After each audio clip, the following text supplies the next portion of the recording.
It is 1 o'clock on this Football Friday. Man, it's been a great show. Hope you have been able to tune in. Some of the headlines, it appears the Birmingham Stallions is not going anywhere. In an interview this morning with Mac and Cube, Mike Rapoli, the billionaire co-owner of the UFL, he says that the Birmingham Stallions will be playing in Birmingham come March of 2026. So that is great news as that crisis has been averted. We're going to call that the Giddy Re-Up? Yeah, Giddy Re-Up. So Skip Holtz will have an opportunity. Jamar Smith on social media this morning, he announced that he has re-signed with the Birmingham Stallions. So this will be the fourth year that he has been a Birmingham Stallion. We also been discussing the SEC moving to 9 conference games. We had Wimp Sanderson's Blue Plate. He likes Western Kentucky and the 10 points. Talked a little Braves with Barrett Sallee. John Morris, the voice of the Baylor Bears, gave us a preview of Auburn. Mike Rodak of Bama 247. We just had Better to Forget It as defending champion Molly Robinson tries to defend her crown. And now we go to the next man up on the batting lineup, and that is Kyle Parmley from Starnes Media, who was in our studio just a couple of days ago. Kyle, are you ready for tonight and for the next 3 months? Yeah, I put out a post last week. I think it's like the next 16 Friday nights. I know where I'll be, so don't have to worry about the pressure of making plans. They've already been made, so let's do it. That's crazy. Well, that's nice, and I hope that I get to participate in those 16 weeks, because if so, then that means that the season has gone pretty well, if that's the case. We would love to see the Huskies make a run this fall. That would be really good. Okay, so let's start with the game that you're going to be at tonight, and that is going to be Oak Mountain as the Eagles take on Briarwood Christian. What can you give us a little preview of this game tonight? Yeah, this is a good little county rivalry. Their schools are about 5 minutes away from each other, and it's always a good litmus test for both teams. Even, when you say a 7A team in Oak Mountain taking on a 5A team in Briarwood, you kind of think mismatch, but it doesn't really play out that way. It's usually a pretty physical, low-scoring game between these two, and on the Briarwood side, if they hang with Oak Mountain, it gives them confidence that, hey, we can play with a 7A team. That kind of sets them off on the right foot to get into the meat of their schedule this season. On the Oak Mountain side, there's a lot of that pressure of, well, this is a rivalry for us. They're a 5A team. We expect to beat them, and they want to, put a good foot forward to feel like they can be competitive in some of these 7A Region 3 games today. So, tonight you're looking at you've got standout, prospects on both teams. Briarwood's got defensive lineman Garrett Witherington. He committed to Kentucky a couple months ago. And on the Oak Mountain side, you've got a do-it-all defensive back / receiver Jaden Aparicio, who is entering his junior year. This guy, he's one to watch this year. He's rising up the charts real quick. I think he's going to end up being one of the state's top prospects in the very near future in that 2027 class. All right, next game, the Battle of Lakeshore. John Carroll taking on Homewood tonight, 7 o'clock, Waldrop Stadium. Homewood has won the last 9 in the series. John Carroll trying to rebound from a disappointing 3-7 season. Meanwhile, Homewood got a talented quarterback, and I think there's a lot of optimism there on the Homewood campus heading into the season, Kyle, right? Yeah, there is a lot of optimism. I've kind of labeled Homewood one of those teams that I've pegged to make a pretty big run this fall. If Caleb Carson plays anywhere near the way he did at the end of the season last year at quarterback for Homewood, the sky's the limit for this Patriots team. And on the John Carroll side, you mentioned the 3-7 last fall. John Carroll hasn't been a perennial playoff team in the last 20 years or so, but if you think back 2 years ago, this team won 9 games, had a phenomenal year. And head coach Will Merrill wants that to be more of the norm for his team, and he's done a good job in his handful of years as head coach for John Carroll. But this is it's a really important game for both sides because, at Waldrop Stadium tonight where Homewood plays, if you over the tree line is John Carroll's campus, so you can, the schools, the stadium and the schools are right next to each other, so a lot of familiarity, and I think Homewood has the edge here, but. It'd be really positive if John Carroll can compete well tonight and kind of get the season started on the right foot for them. The game that Landrum will be departing for in the not-so-distant future, he is heading north to Sparkman as the Spain Park Jags, who went 12-1 last season, had a great season. They're taking on a Sparkman team that went 5-5. What's your feelings on this one tonight? Sparkman is the ultimate 5-5 team. I think they've gone 5-5 the last 3 years, and it's going to be cool to see Spain Park make the trip up there tonight. Got to give Tim Vakakis a lot of credit. Even with Spain Park moving down to 6A a few years ago, he has not shied away from putting 7A teams on that schedule. They've got three 7A teams on the schedule this year, and starting tonight they'll go play Sparkman. I expect Spain Park to win this one. They ran away with it last year, but this is a big start for the Spain Park team because they had such a great year last year, and the question is, can they back that up? We all know about quarterback Brock Bradley, but the supporting cast, there's a lot of question marks because there's some guys that are going to have to step into some voids and we just aren't sure what they've got yet. Just from my perspective of covering Vakakis' programs the last several years, I'd bet that they were able to fill those holes and be a really, really good team once again. And a convincing win against the 7A foe tonight would go a long way to getting off to a positive start. We talked about it a little bit when you joined us in studio earlier this week. Vestavia, they have scheduled tough once again. They get west side of South Carolina, a team that I'm just looking, and I had not looked at this prior to this segment for that particular program. They got a ton of prospects. It's going to be another tough opener. Coach Evans and the Rebels. But other than that, what do you see in the matchup and maybe the outlook for Vestavia this season? It's so interesting because we just don't really know what to expect. You mentioned all the prospects that Westside has, but with out-of-state teams, we just don't really know a whole lot about them. Alabama teams have played teams from Georgia plenty over the last several years. So when you hear a team go play Grayson or Gainesville like Moody did last night, you kind of have a little bit of an idea of what those results mean. But I have no idea what we're getting into. This Westside team was the runner-up in their 4A class in South Carolina last fall. But I just really don't know what to expect. Like if Vestavia wins big, I don't know if that's super impressive or if it's just like, hey, they should have done that based on the matchup level on the field. So I really don't know how we're going to feel. I guess we're just going to have to trust Coach Robert Evans after the game that he gives us kind of his insight. Obviously he's broken down this West Side team pretty significantly. But, on the Rebel side, quarterback Charlie Taff is back. He got so much better from game 1 to game 10 last year, and I really expect him to have a huge year for Vestavia. They got some playmaking roles that are left to be decided, but I think this Rebels squad is a playoff contender in Region 3 once again for sure. Let me ask you about this game, Clay Chalkville and Hueytown. So Clay Chalkville last year, they go 9-3, Hueytown 9-4. This is a really good week 1 matchup between these two teams. Very, very good teams, two really good programs. It really is. I mean, Greg Patterson has done such a great job at Hueytown. If you remember 2021, this was the state championship matchup. And, Clay Chalkville won that thriller. I think they were combined almost 90 points in that game. And Clay Chalkville was able to hang on and win the state championship. But, yeah, Hueytown hasn't fallen off any. Clay Chalkville hasn't fallen off any in recent years. So I don't really know what to expect tonight. I imagine both of these teams are really, kind of top 10 caliber 6A teams. And it just kind of feels like over the summer, this Clay Chalkville team has got that chip on its shoulder to prove that, going 9-3 and getting to the second round of the playoffs sounds great for most programs. But with what Clay has done the last decade plus, like that's not where they want to be. They expect to be one of those final teams left standing and competing for a state championship. And with, quarterback Aaron Fry, his second full year as the starter, you get a guy like Corey Barber to transfer in at wideout to give them just a super explosive playmaker.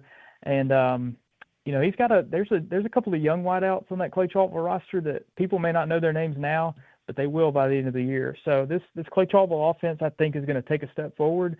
And the defense has been rock solid the last several years. So I'm expecting big things from the Cougars this fall. Kyle, a game that Conrad is going to be a part of, Mountain Brook hosting Demopolis. I'm guessing this is still true, but Demopolis in the offseason, they hired a Hall of Fame coach from the state of Mississippi, a guy that's got over 300 wins. He's in the Mississippi Hall of Fame. He decided he was going to be the interim. Is that still the case with Coach Ricky Woods? Ricky Woods is there, and I had not even, realized this when I was kind of researching on the game. Demopolis has made the playoffs 29 years in a row. And that is, even in 4 and 5A, that is super impressive. That is the ultimate consistency and steadiness from that program. And they make the playoffs every single year. They're winning double-digit games a lot of the time. So all that to say, I do expect Mountain Brook to take care of business. They'll be the better team in this matchup. And we all know how Mountain Brook loves to play football. They love to establish the line of scrimmage. They love to run the ball, play good defense. You've got Stuart Andrews back in the backfield for Mountain Brook, and he had such a great year last year, 1,800 yards on the ground. He was unbelievable. He's back for his senior year, and I expect Mountain Brook to win this one. And they're just such a standard of consistency, that Mountain Brook program as well. So that's what I expect to see from them. Kyle Parmley joins us each and every Friday talking a little high school football as we get everything kicked off tonight.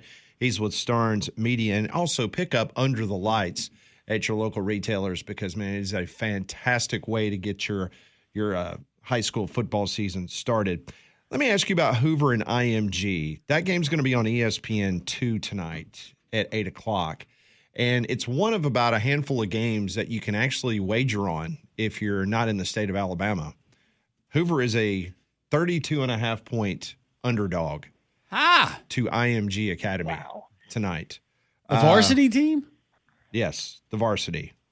Hoover finished 10-3 last year, advanced to the semifinals in the largest classification in the state of Alabama. Needless to say, IMG, everybody's familiar with that juggernaut down in Tampa Bay.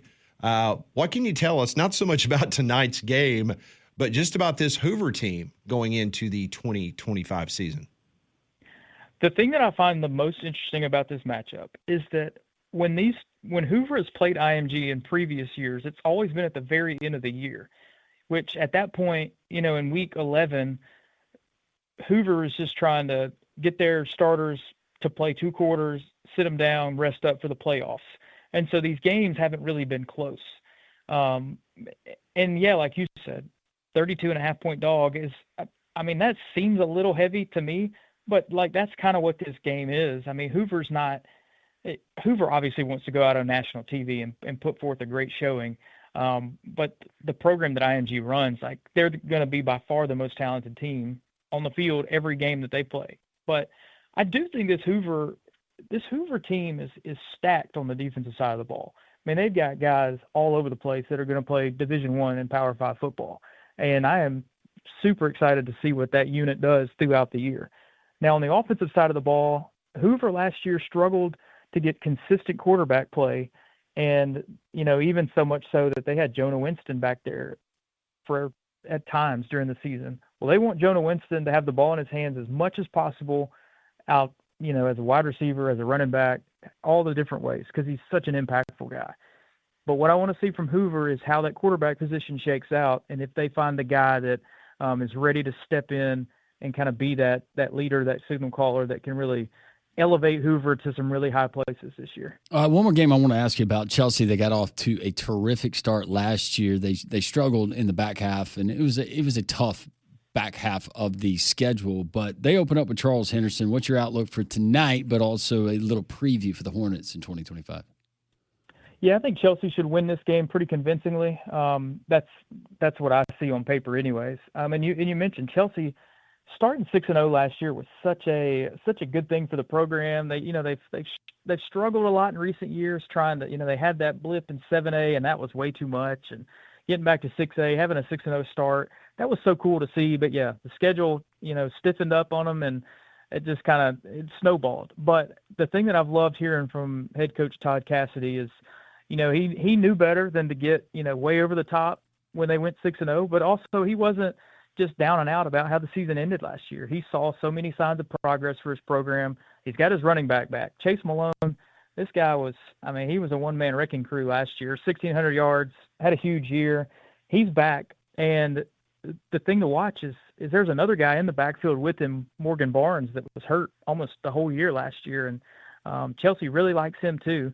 So if both of these guys can kind of get off track and get rolling, This Chelsea running attack should be really good. They got an experienced O-line. So I think Chelsea is in great position to hopefully, get back to the playoffs in that region in Class 6A, and tonight will be a good starting point for that. And you can follow Kyle on Twitter. You can also follow Starnes Media on social media, and also on all the publications that Starnes Media has on their websites for all the very latest on most of these games that we talked about tonight. Kyle, enjoy week 1. We look forward to recapping everything that went on and a preview of week 2 next Friday. Have a good weekend. Sounds great. You guys enjoy it tonight as well. Thanks. That's Kyle Parmley joining us on the Higginbotham hotline. All of our guests join us on that hotline because, you deserve solutions that are built for you. Higginbotham is your one-source solution for insurance, financial, and HR services. We roll along on this Football Friday on Jocks. 120, appreciate Kyle Parmley giving us the high school football rundown. Some teams getting started last night. A lot of teams in action tonight. Warm weather. We'll have the heat timeouts like we typically do early in the high school football season. Speaking of the heat, that means bugs, biting kind, stinging kind. You want to protect your home, you want to protect your family, or your place of business with our friends at Stark Exterminators. Stark has been family-owned for over 61 years. That's who the Roberts family trust at our home.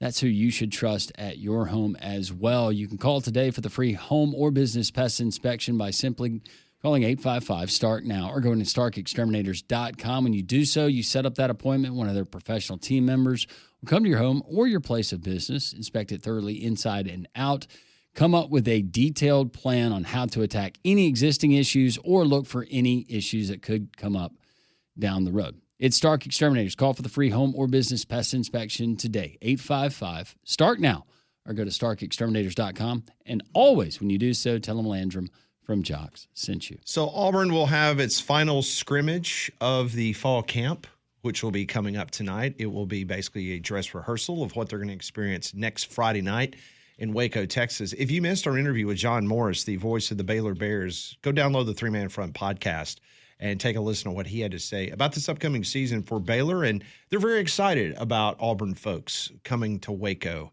And he said that it has been unseasonably, when I say cool in Texas, that's still about 96 or 97 degrees. But he said it was below 97 or 98.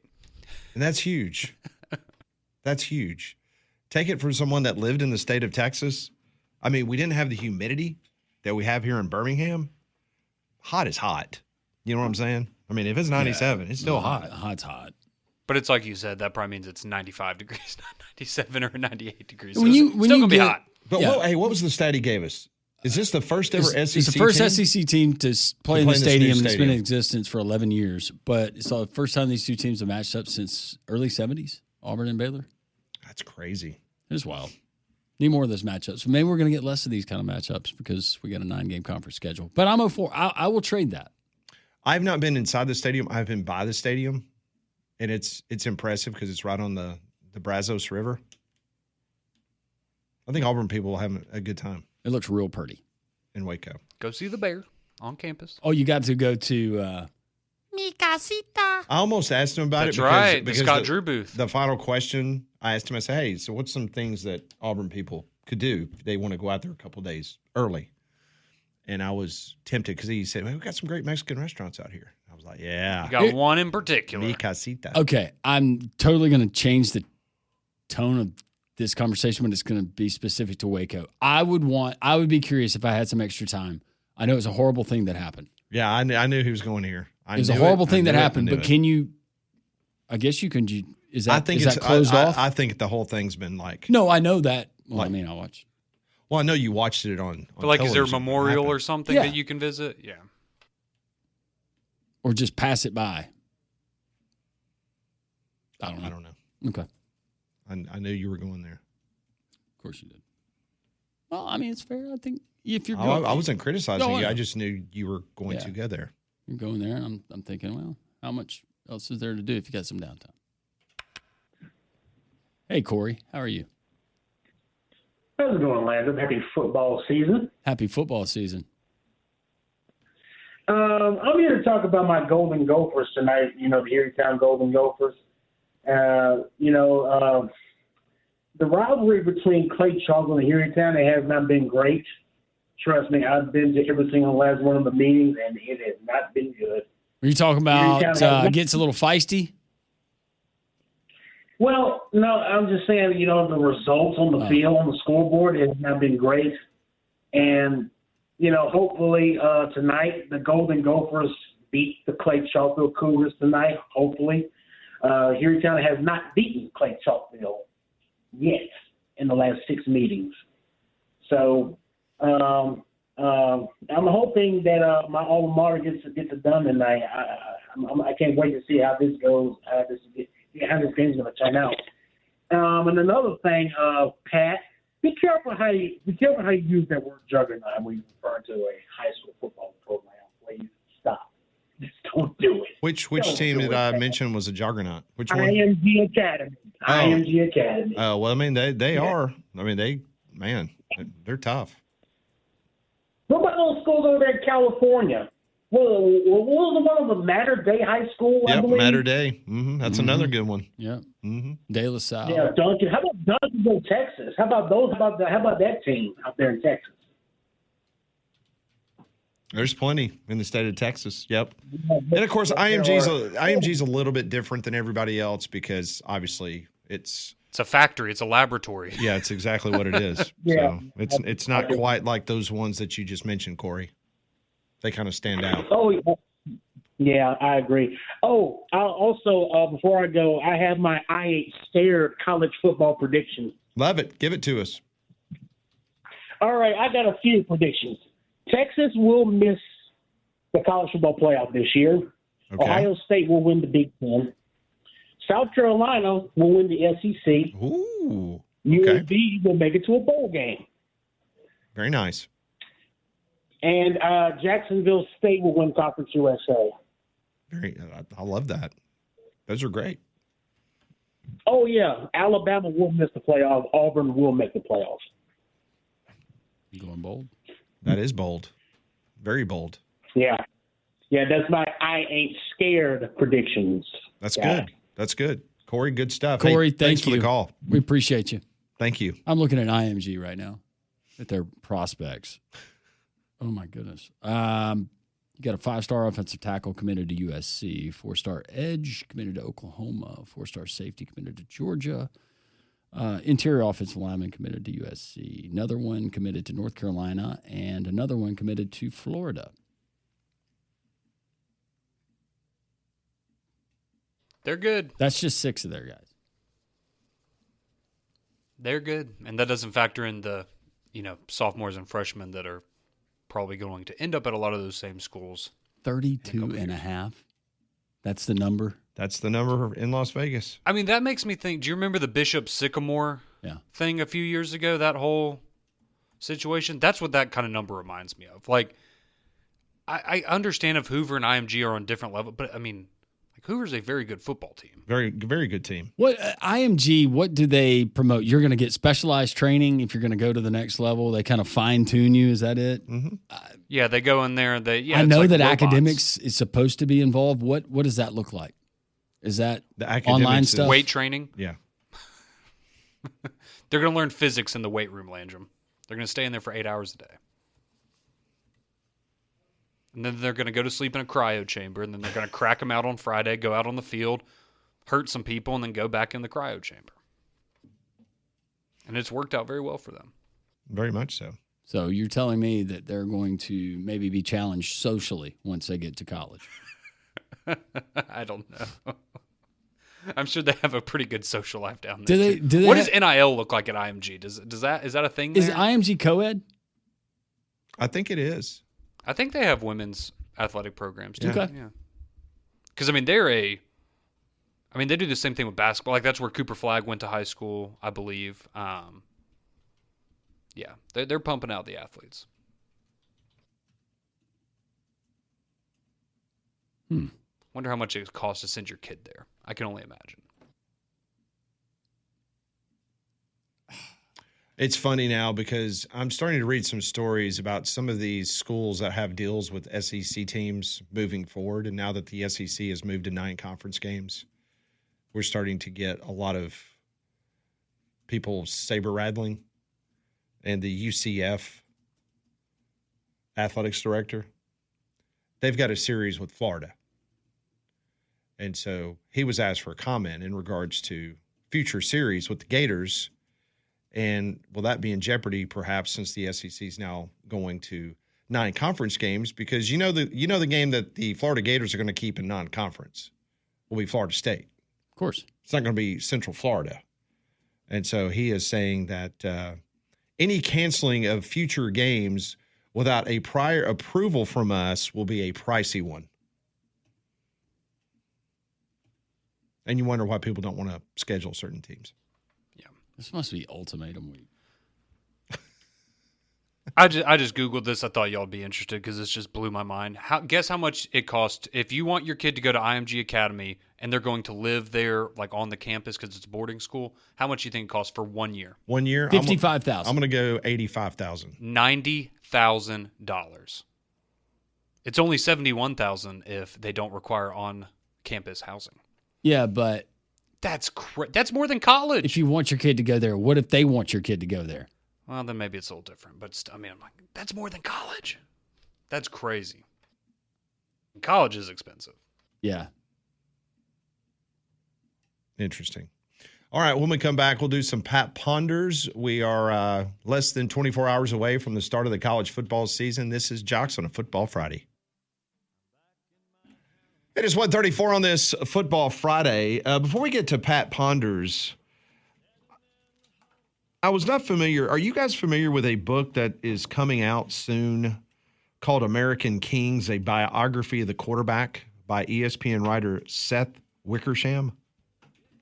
Are you familiar with that? Hadn't heard of that one. Okay, so apparently this book, I'm just going to read what it's on the website.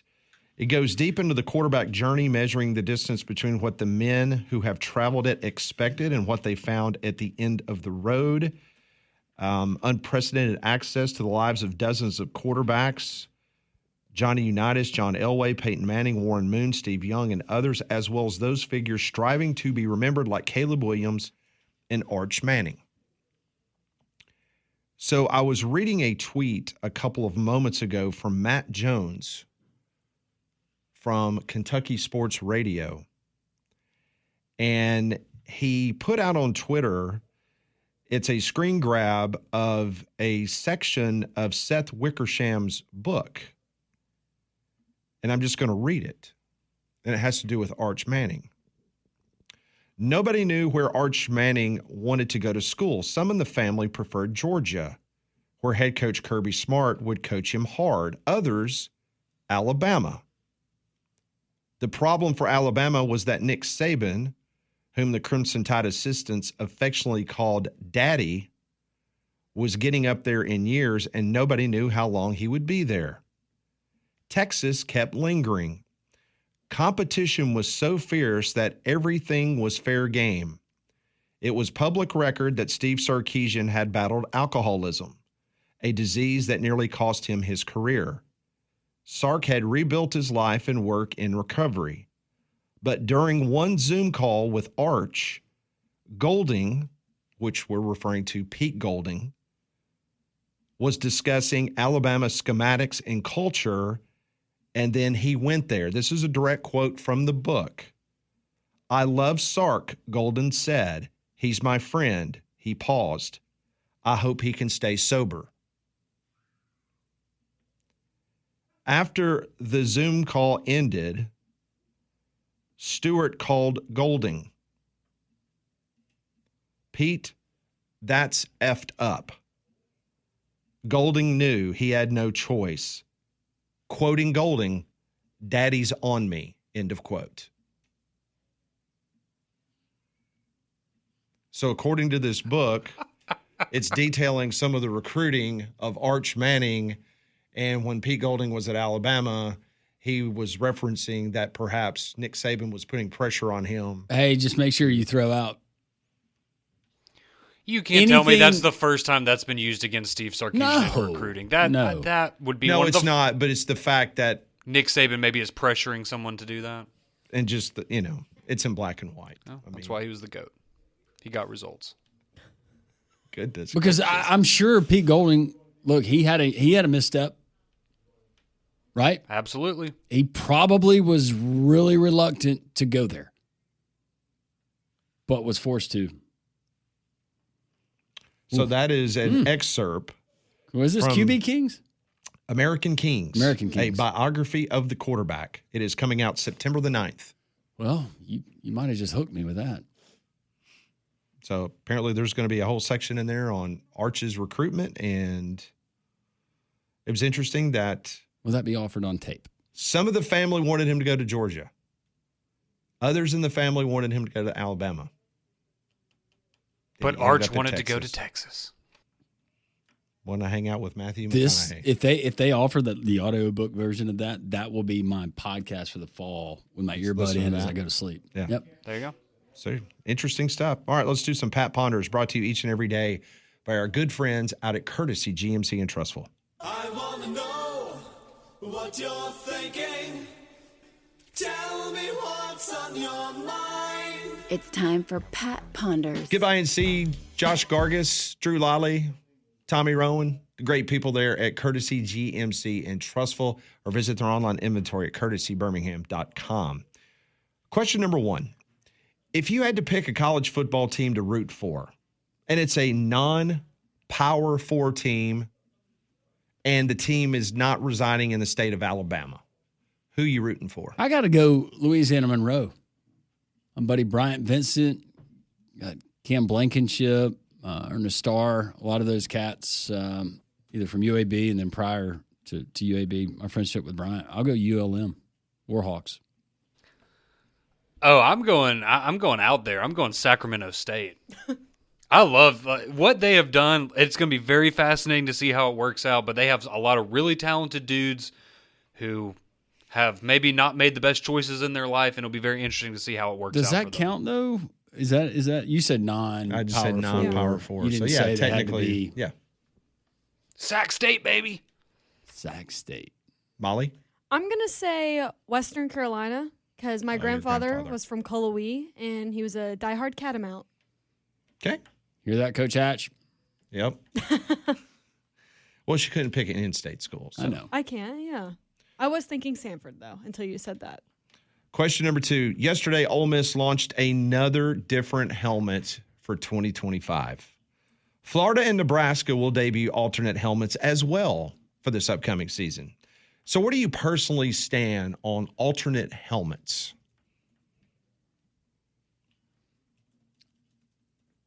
If it's a good look, break them out.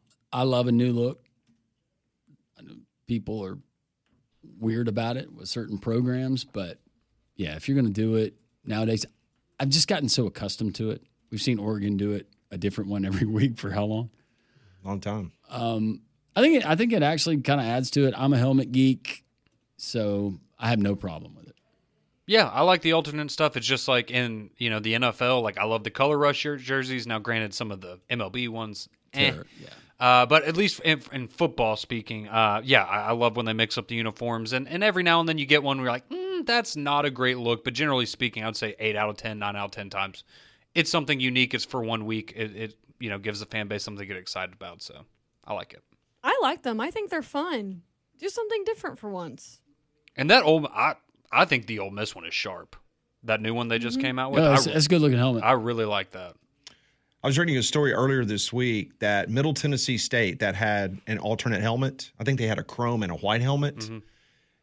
Because of cost, they got rid of the alternate helmet, and it's going to save them almost $700,000. Wow. On their football budget.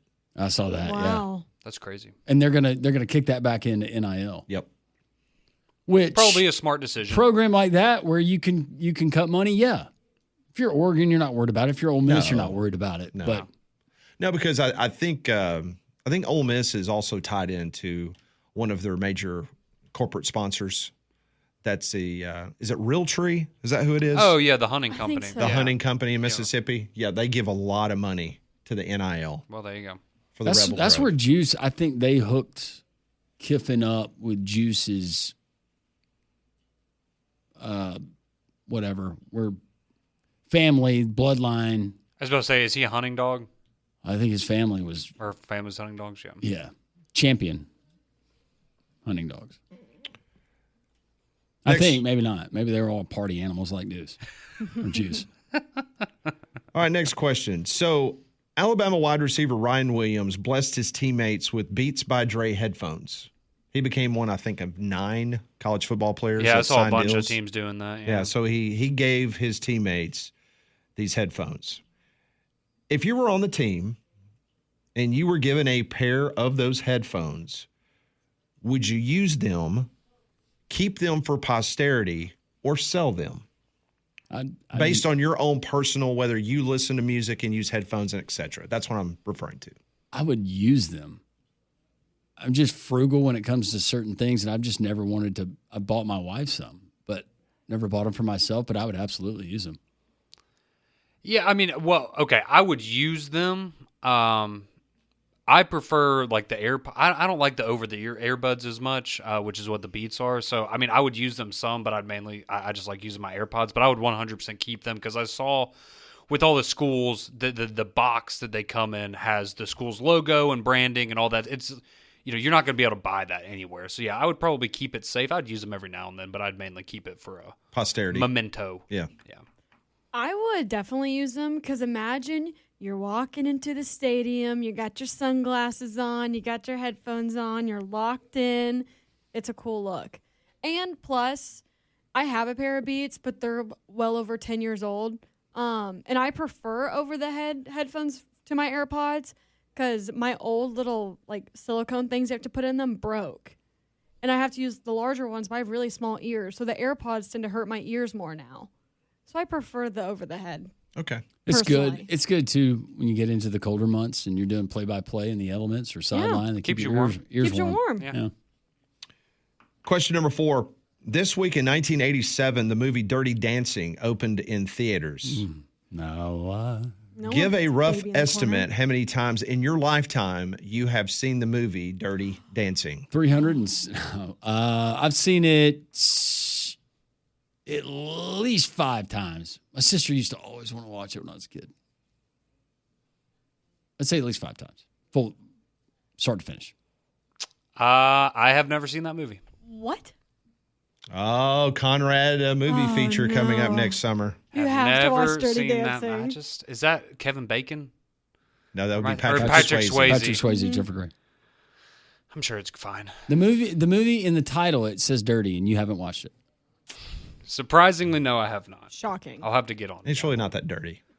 Oh, well, then I don't want to watch it. How many At times did you say? least 20 probably. 20? I love that movie. My mom and I always say no one puts baby in the corner. It's got to be at least 10 times for me. Yeah. And the reason why is because when it came out, the group in high school, we would hang out with a bunch of cheerleaders. Yeah. And course. that's what they... Yeah. Okay. Sure. Okay. You want to Okay. watch? You want to watch Days of Our Lives? Sure. Sure. Yes. Whatever. Mm-hmm. The things you do. Do Is you there a want lot to of go? singing and stuff in that movie? or Oh is it- yeah. Ugh, Yeah. ugh. But It's like not it's not a musical. No. No. No. Actually, the soundtrack is That's The great. got soundtrack some is great music. amazing. You ought to come. Yeah. What? I was going to say you ought to come back with that song, but we have the other one that plays. Oh, yeah.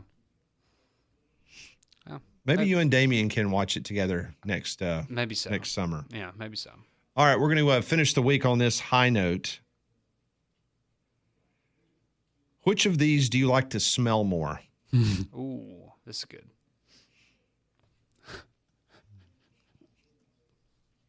I'm scared. A new car, Okay. new shoes, a new can of tennis balls. Oh, man, that's this a is good tough. one. That's This a is good tough. one. The only thing you could have added in there as a fourth would have been gasoline or I thought he was going to say I thought you were gonna gasoline. say Because gasoline. I love the smell of gasoline. It smells gasoline so or good. new tires. Gasoline smells so good. The answer though for me is new car. Yeah. Smell of a new car. There's nothing better than the smell of a new car. I love a smell of fresh tennis shoes, but a new car, man. My only thing with the, and I know this doesn't factor into the smell, but when you crack open the tennis balls and it like, Like it's almost like a soda. Yeah. I don't know why, but I get excited every time. I love the smell of tennis balls. Yeah, tennis balls all the way. I get excited. I love the smell of a new car. New car. Oh, but tennis balls is a close second. I talked to somebody the other day, and I forget who it was. They said their wife hates the smell of a new car. Hates it. Yep. Said that they have to go and like mask the smell when they buy Put air car. freshener in a new car. In a new car. I love the smell of a new car. That's the biggest compliment because when I've been able to purchase a new car and maybe somebody getting my car about a year later, and it still has that and smell. they go, "Man, your car still smells like it's a new car," and I'm like, "Oh, well, take that as a compliment." Yeah, and you have the sprays that they try to say new car. It is nowhere close. There's no way you can replicate that smell. No, so to replicate the smell, what you need to do is you need to go to Courtesy GMC this weekend and buy you a brand new car, and it's going to be a great car, but it's going to smell great. There you go. So go by and see them off of I-459 exit 32 in Trussville. I've actually asked people when they bought new. Can I just hang out in your car? Can I just smell it? Okay, this is really random too, but this is whenever people like, what are weird smells you like? Because gasoline is one I always bring up. All right, there is a particular sandwich chain that was famous for having $5 sandwiches for a long time that are no longer $5. When you walk in there, that smell of all the ingredients together, I want a candle of it. Yep. I don't like eating there a lot, but I just want to go inside and smell it. From the bread it smells to the so toppings good. and how it all kind of comes together. Yes. It's very similar when you walk into a good pizza place. Yeah, it just, But that smell, you're right. It smells so good, and then you eat it, and you're like, Eh. It's not bad. It's No. not bad. It's Steak and cheese used to be the go-to for me. Yeah, it's fine. All right, we will wrap up the week as we roll on this Football Friday on Jocks. Had a great time last night at the Jocks kickoff party. Had a few people ask me about my Artec tractor that I got from Artec Tractor there in Jasper, just north of Jasper on Highway 5. ArtecTractor.com, that's the website. I love it. It's been a game changer for me, and it can be a game changer for you, whether it's a Toro, Cub Cadet, Gravely, Bobcat, Spartan. How about a tractor, Mahindra, Bobcat? A knowledgeable sales department. They're going to advise you on your purchase. The service department is outstanding, years of experience. They can work on all types of mowers and tractors, large selection of used heavy equipment. And right now at Artec Tractor in Jasper, they're having a sale on all their fluids and filters now until the end of September. This is on oil filters and air filters, also all engine oil and hydraulic oil. That is 15% off all of those items. So get by and see Jeremy, Gregg, and all the great guys there at Artec Tractor, just north of Jasper on Highway 5. Visit them online at artectractor.com. Landry, we were having a question. Somebody had texted in because I was referring to the Ole Miss helmet. I believe they were in a partnership with Realtree, and we had someone that had asked a question about that, and we did get clarification on that. Yes, Mossy Oak Camo is in Mississippi. If the internet is correct, that would be West Point, Mississippi. And Realtree is in Georgia. I see a home office address that goes to Columbus, Georgia. But Realtree is the helmet logo pattern that Ole Miss is using. Hope that clears it up for our friends, whoever sent that in. Very sharp listeners. Yes. We appreciate that greatly. It's been a great week as we get you ready for week 0. Starts tomorrow morning from Dublin. You can hear the game right here on Jocks. It should be a lot of fun this weekend with 5 games. And then when we return on Monday morning, it will be game week for the Auburn Tigers. They'll be kicking off on Friday night in Waco. Bama will be on Saturday in Tallahassee. We will hear from both Hugh Freeze and Kalen DeBoer on Monday, as that will be part of our weekly feature each and every week as you get an opportunity to listen to their weekly press conferences as we get ready for week 1. You do anything special as the game's going to be featured there in the motherland for you? Probably eat some potatoes. Yeah. 4 different ways? Yes, and drink Guinness with a straw. I got the Guinness pretzel pieces.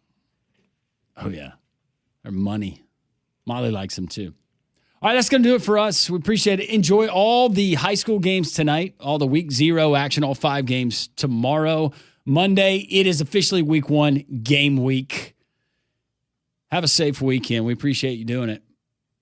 We couldn't do it without you. God is great. Have a safe and happy weekend.